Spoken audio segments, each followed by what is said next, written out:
I'm Marilyn San Clemente of Stamp with Marilyn. Welcome to my creative playground.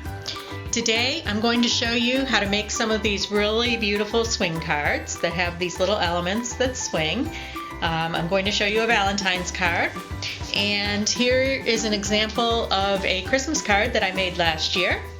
And these cards do fold flat so that you can mail them, and then they pop out. So let's get started. So the first thing that you want to do is you're going to start with a sheet of 8.5 by 11 cardstock, and you are going to cut that in quarters so that 4.5 or 4 1/4 by 5.5.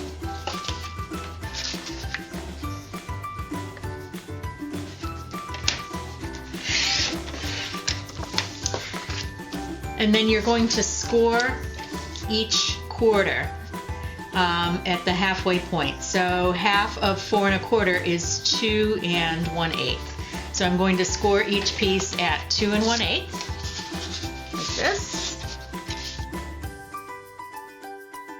So now I have 4 pieces scored. What we're going to do is make these windows for the cards. Oh, the one thing that I forgot to mention was that if you want designer paper on your pieces, you should put that on before you actually do the cutting of the windows. So you would line this with a piece of designer paper. In this case, I used the Love Blossoms designer paper from the Spring Occasions catalog, and the pieces are 4 by 5 1/4. And so I put that on first. I have chosen 2 dies that nest together. One's a little bit larger, and I'm going to use that to make this frame on the outside. So I want the smaller die to make the window. So the first thing that we're going to do is we now have our cardstock, and it's been scored at 1 1/8 and folded. I want to line the die up with the fold on the cardstock. So it is going to look like this. And then we're just going to run that through our big shot. So we need to figure out something to do with these little pieces. And then the next one that I do, I use a pencil mark so that all my pieces are even.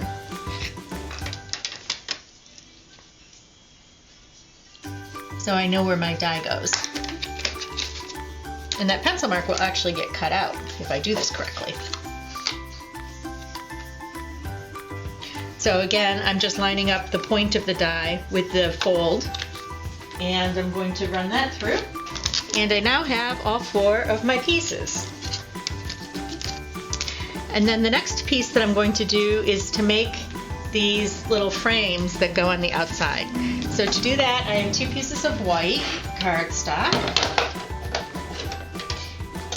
and I'm going to line the 2 dies together so that I'm cutting the frame in one fell swoop, as they say. So next I'm just going to attach my little frames.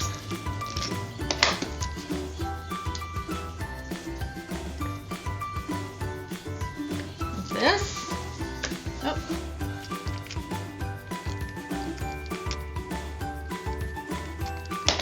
So once you have your frames on these pieces, you're ready to start assembling. And actually, I stamped 3 hearts, and you can stamp either 3 or 4 pieces, but you want something to make that 3D. And so I stamped 3 hearts and cut them out. And now what I want to do is score down the middle of those hearts. To fold each one of these in half. And I can put them to attach these hearts together. And you want a little piece of either baker's twine, or you can use the hemp that we have in the catalog. And you're going to put glue on one side, or a little adhesive. I use Fast Fuse. Now I'm going to line up the point of the heart with the half of the heart, like so. So that's the beginning of my 3D heart. Put a little bit of fast fuse just on the center. I'm going to run my string through, and you want a piece of the string coming out each end. Okay, and then I'm going to attach the pieces of my hearts together.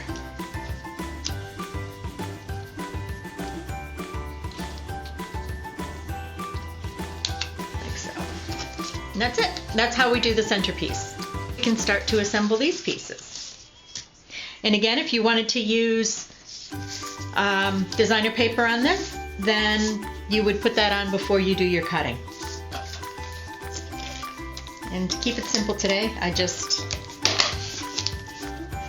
cut my pieces. I didn't add the designer paper. So now what I'm going to do is just line these up and line them up on the fold.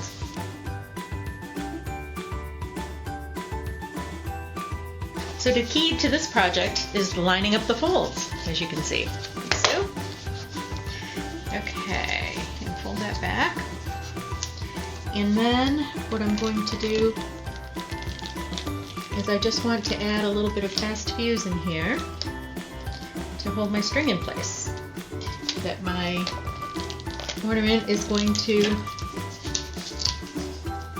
dangle from. There we go. We'll put our ornament through the center.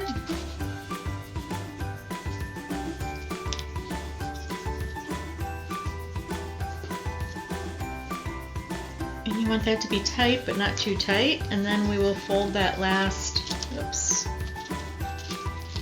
piece over.